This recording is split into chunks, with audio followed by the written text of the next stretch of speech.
मेरे गुरु महादेव साहब, दीदी, और जहाँ तक मेरी आवाज़ जा रही है वहाँ तक सभी को मेरा प्रणाम है। उद्घोषक महोदय ने मेरा परिचय दिया कि मेरा भी घर अमलोरी है।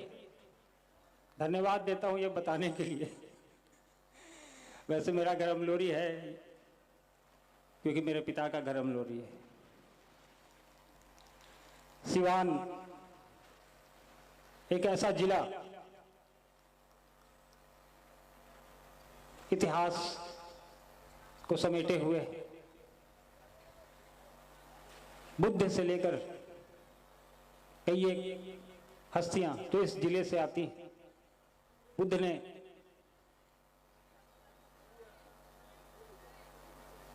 अपने जीवन में इस जिले को स्थान दिया। इस जिले का स्थान कितना महत्वपूर्ण है इससे अंदाजा पता लगा सकते हैं हम लोग। अन्य महापुरुषों की भी ये धरती है।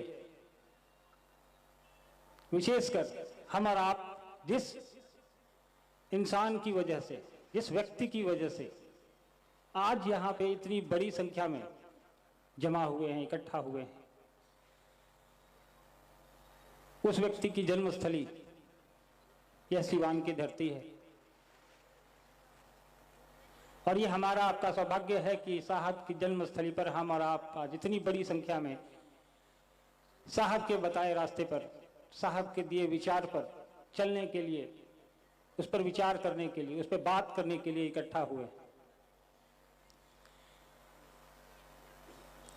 साहब ने जिस शिव की बात की, जिस महादेव की बात की, जिस बाबा की बात की, वो बाबा घर घर का बाबा पहले से है। हर घर में वो पूजे जाते हैं, हर घर में शिवलिंग है, हर घर में उनकी तस्वीर है।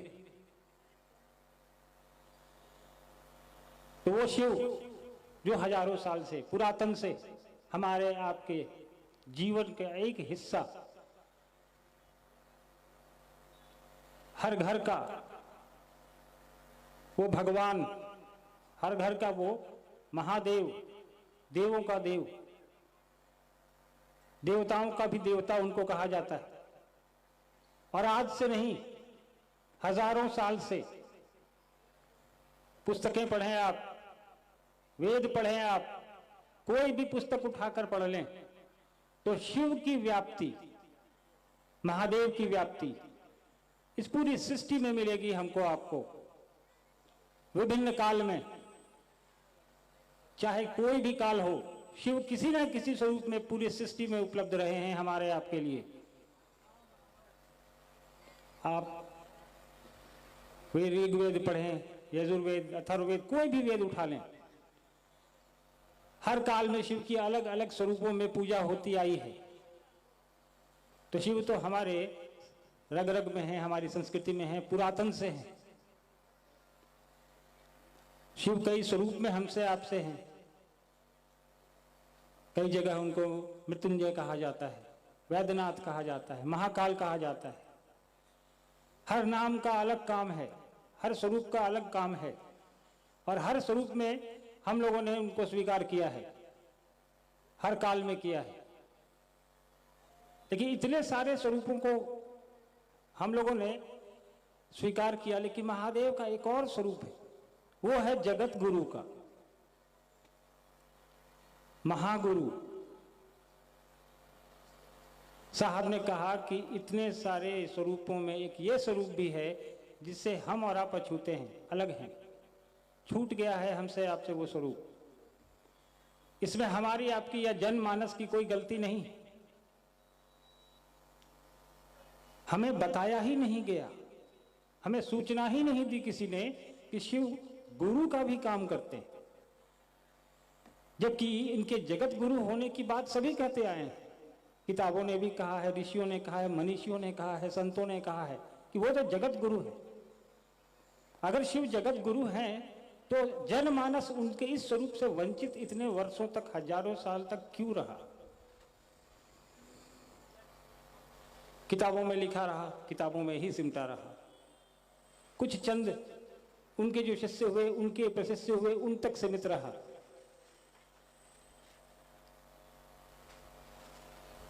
साहब ने अपने जीवन काल में कई एक शारीरिक गुरुओं के साथ समय बिताया, तंत्र सीखे, मंत्र सीखे, चमत्कार सीखे, कई एक वर्षों तक श्मशान में साधना की। मैं छोटा था तब भी मैंने देखा है उनको। कई एक तांत्रिकों को घर बुला के ले आते थे, उनको खाना खिलाते थे, उनसे बातें करते थे घंटों। उसके बाद जब साहब को इन चीजों से विरक्ति हुई, तंत्र मंत्र साधना चमत्कार, उन्होंने कहा कि ये सब चीजें मिथ्या हैं, बेकार हैं। अंग्रेजी में साहब ने एक आर्टिकल लिखा था कि एक अखबार है द हिंदुस्तान टाइम्स, बहुत फेमस अखबार है, आज भी आता है। उसमें साहब ने का आर्टिकल लिखा था, एक लेख लिखा था, उसका शीर्षक ही था नथिंग बट डिसेप्शन, मतलब कुछ नहीं बस धोखा। तो साहब ने अपने जीवन की पिछली घटनाओं की चर्चा उसमें की और उसका निचोड़ यही लिखा था कि उनसे मुझे कुछ हासिल नहीं हुआ। साहब को समय के साथ धीरे धीरे जब शिव के गुरु स्वरूप से उनका जुड़ाव हुआ, अनुभूत हुआ, कहीं उनको आकाशवाणी हुई, उसके बाद जो निकल के 3 सूत्र आया हमारे आपके बीच, वो इस काल में वो हमारे आपके लिए एक सूत्र हो गया शिव के जगत गुरु स्वरूप से जुड़ने का। साहब ने शुरुआत जब मधेपुरा जिले में घर से बाहर लोगों को कहना शुरू किया था कि शिव मेरे गुरु हैं, तुम्हारे भी हो सकते हैं, मान लो भैया। लोग उस समय यही कहते थे कि सर जानते तो हैं कि शिव गुरु होते हैं।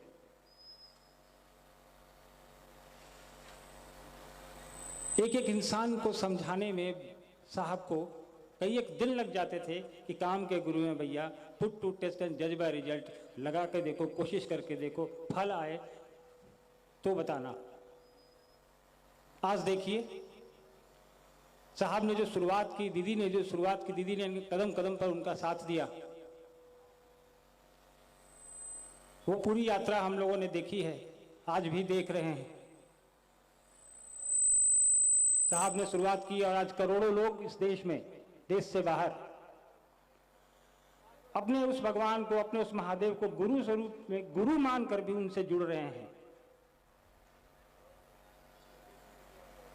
साहब ने कहा, जिसने भी सुना होगा साहब को, कहा कि भाई भक्ति अलग चीज है, आप जो करते हैं पूजा करते रहिए, आप क्या खाते हैं खाते रहिए, आप क्या पहनते हैं पहनते रहिए, आप कहां से हैं उससे कोई मतलब नहीं है, कोई दीक्षा की पद्धति नहीं है, कोई वर्जना नहीं है, कोई बंदिश नहीं है। आप कौन सी जाति से आते हैं, आप कौन से धर्म से आते हैं, आप गोरे हैं, आप काले हैं, आप अमीर हैं, आप गरीब हैं। साहब ने कहा कि हर वो आदमी ये पात्रता रखता है जो धरती पर आया है कि वह महेश्वर शिव को अपना गुरु बना सके, और बंदिश वर्जना लगाने की कोई वजह भी नहीं। साहब ने कहा कि महादेव जिसने पूरी सृष्टि बनाई है, वो किसी को कैसे रोक सकता है कि वो हमारा शिव कैसे हमारा शिष्य होगा कि नहीं होगा, क्योंकि आपको भी उसने बनाया, हमको भी उसने बनाया, हर किसी को उसी ने बनाया है। तो साहब ने कहा कि बंदिश नहीं, वर्जना नहीं, सबके लिए एक समान है। सिर्फ और सिर्फ ये 3 सूत्र है जिससे हम और आप उस मंजिल तक पहुंच सकते हैं जहां तक साहब ने पहुंचने का हम लोग को रास्ता दिखाया है।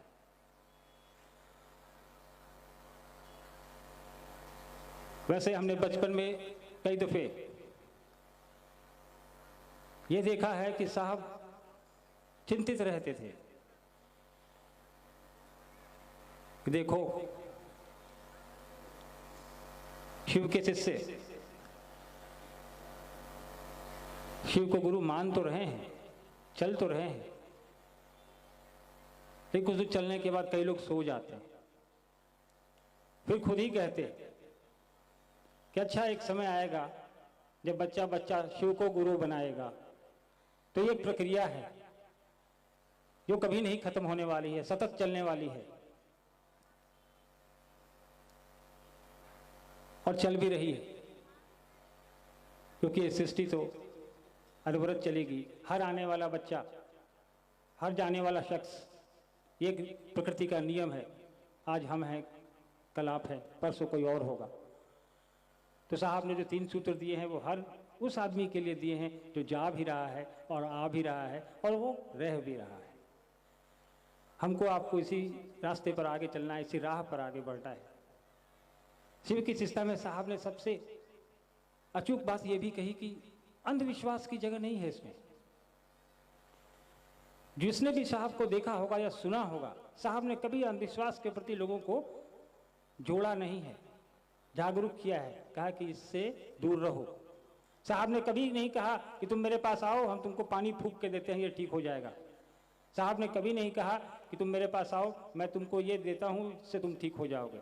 साहब ने कहा जीवन जीने का वैज्ञानिक आधार अपनाओ जो संसार में चलता है।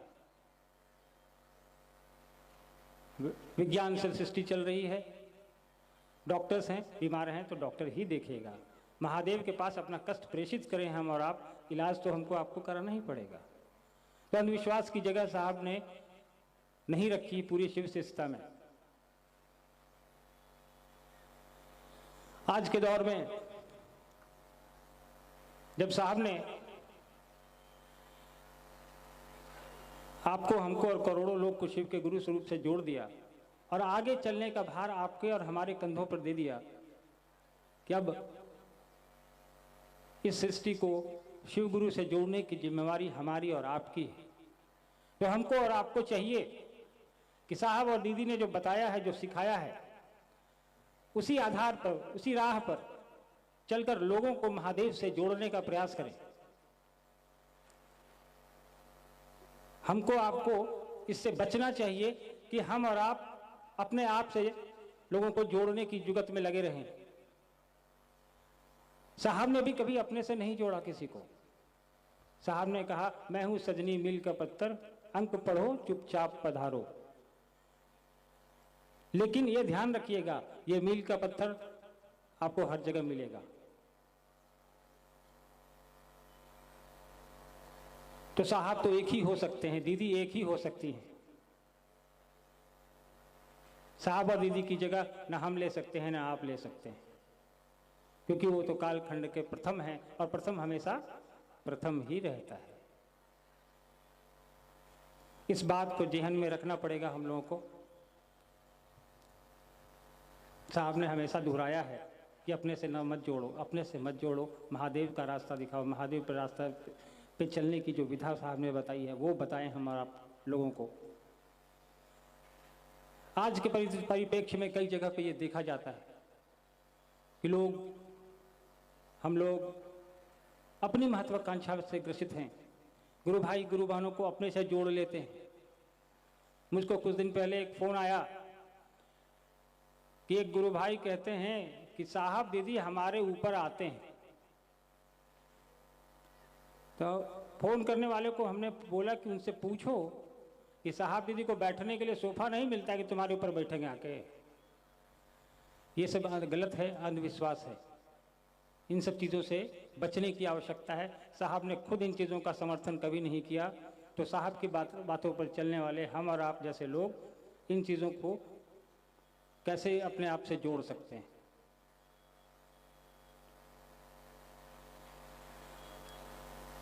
कभी कहीं भी यह हमेशा सनद रहे, याद रहे हम लोगों को कि इस सृष्टि में गुरु हमारा एक है।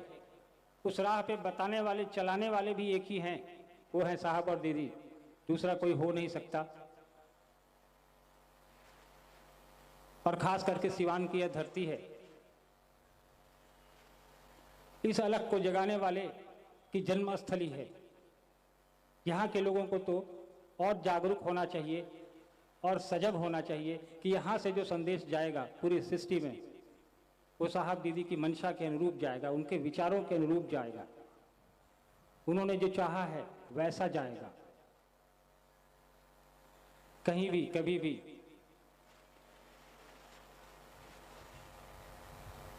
साहब से मिलने जब सिवान के लोग जाते थे तो साहब थोड़ा प्रसन्न होकर कहते थे कि हमारे सिवान के लोग आ गए बा हो। तो लोगों से पूछते थे क्या हाल बा सिवान, तो बड़ा प्रसन्न होते थे। उसके बाद कहते कि देखो हमारे जिला के लोग आया है। तो स्वाभाविक है जिसको जन्मस्थली से लगाव होगा वहाँ के लोगों से भी होगा, तो आपसे तो स्वाभाविक है लगाव है ही उनको। लगाव तो पूरी सृष्टि से है, लेकिन आपसे विशेष करके है।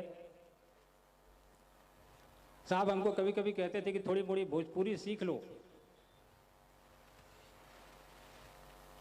तो थोड़ा साहब और हमारे दादाजी जो डॉक्टर विश्वनाथ सिन्हा,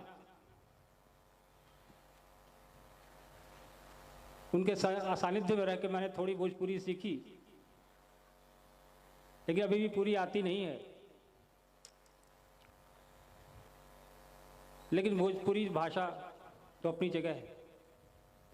साहब के साथ रह के, साहब के सानिध्य में रह के, साहब को सुन के, साहब को देख के, साहब से अगर 1% भी कुछ आपने अपने सीख लिया तो वो जीवन का एक हमारा आपका अचीवमेंट होगा, हमारा आपका जीवन आगे बढ़ने में सहयोगी होगा वो विचार साहब का। अभी आज होटल में मंडल सर एक किस्सा सुना रहे थे, अभी मुझे चलते समय याद आया वो किस्सा।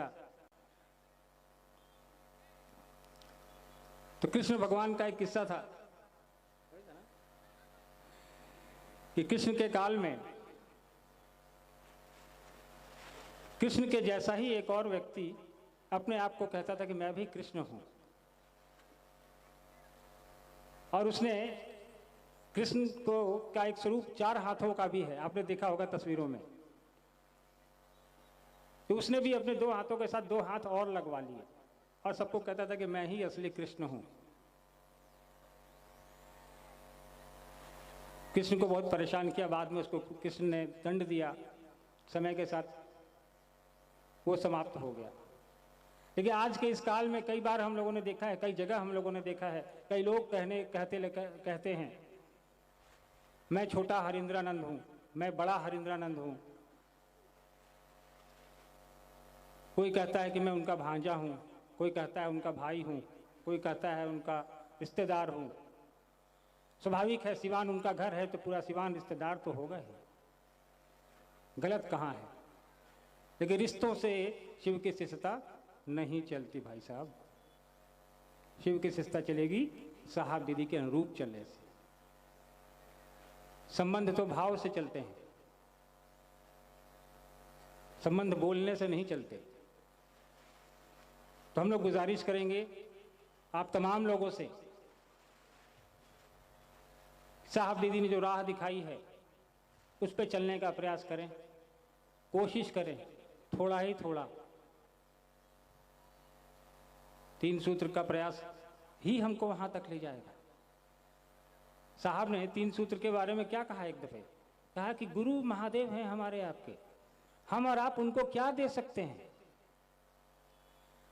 हम और आप महादेव को गुरु दक्षिणा के रूप में क्या दे सकते हैं बताइए।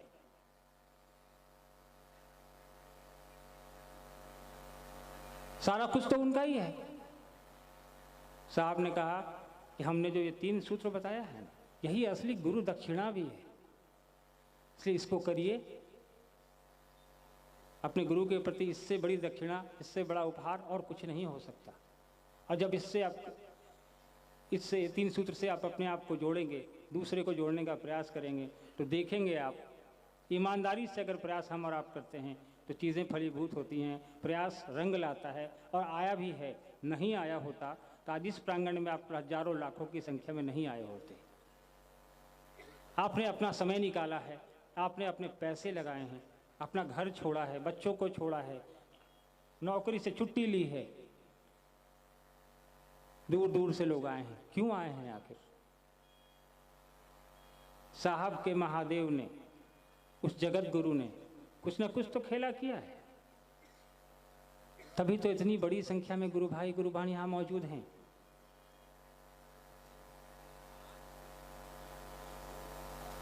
साहब ने कहा कि वो शिव, वो महादेव जिसको हम कुछ नहीं दे सकते, देने की पात्रता हमारी नहीं है, योग्यता भी हमारी नहीं है और हमारे पास उतनी क्षमता भी नहीं है। आज तक हम उनसे लेते ही आए हैं। कभी सांसारिक सुख मांगते आए हैं, कभी घर मांगते आए हैं, कभी बेटा मांगते आए हैं। बोले अब समय आ गया है कि उनसे ज्ञान मांगिए। रावण से बड़ा भक्त कौन था उनका, कोई जानता है? रावण त्रिलोक की शक्ति उसके पास थी, सोने की लंका महादेव से ले लिया उसने। उसके बाद भी त्रिलोक की शक्ति होने के बाद भी, इतना बड़ा विद्वान होने के बाद भी उसने माता सीता का हरण कर लिया। उसके आगे की कहानी आपको पता है। लेकिन कभी ये हम लोगों ने सोचा कि इतना सब कुछ होते हुए उसने ये गलती कैसे कर दी?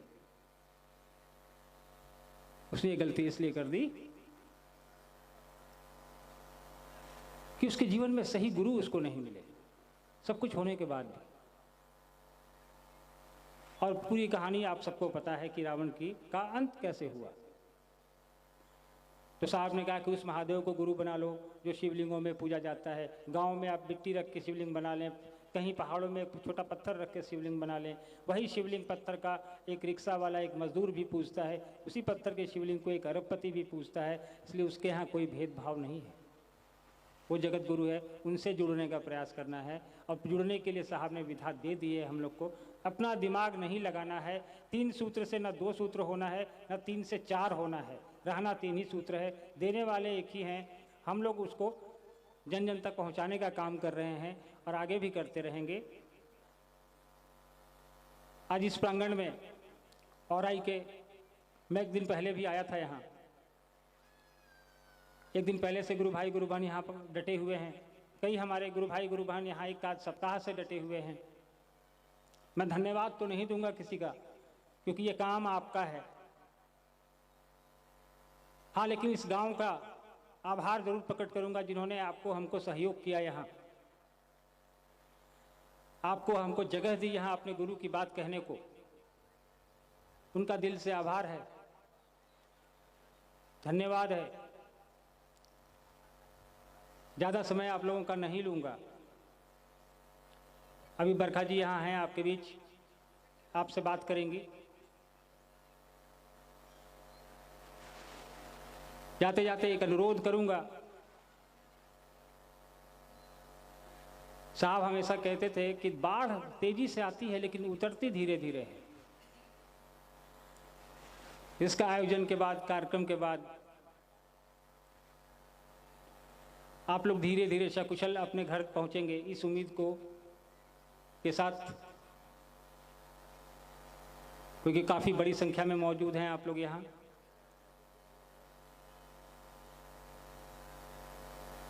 साहब की धरती से एक ये संदेश ज़रूर जाना चाहिए, खास करके सिवान जिले में जब लोग आए हैं, बहुत जगह से लोग आए हैं, यहाँ से एक संदेश लेके जाएं कि सब कुछ साहब ने जैसा बताया है वैसा ही हमने देखा। यहाँ शिव के शिष्य कैसे होते हैं वैसा हमने देखा, यहाँ वैसा हमने पाया। यहाँ वैसे ये बहुत खूबसूरत बात है कि इतनी बड़ी संख्या होने के बावजूद भी यहाँ बिल्कुल शांति है।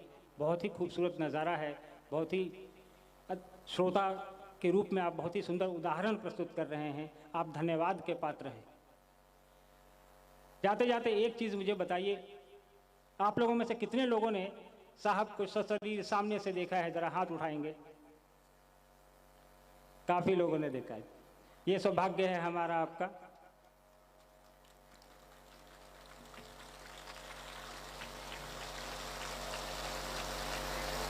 और जिन्होंने नहीं देखा है वो भी अब अनुभूत कर रहे हैं, साहब दीदी को महसूस कर रहे हैं हर पल, हर दिन, हर क्षण।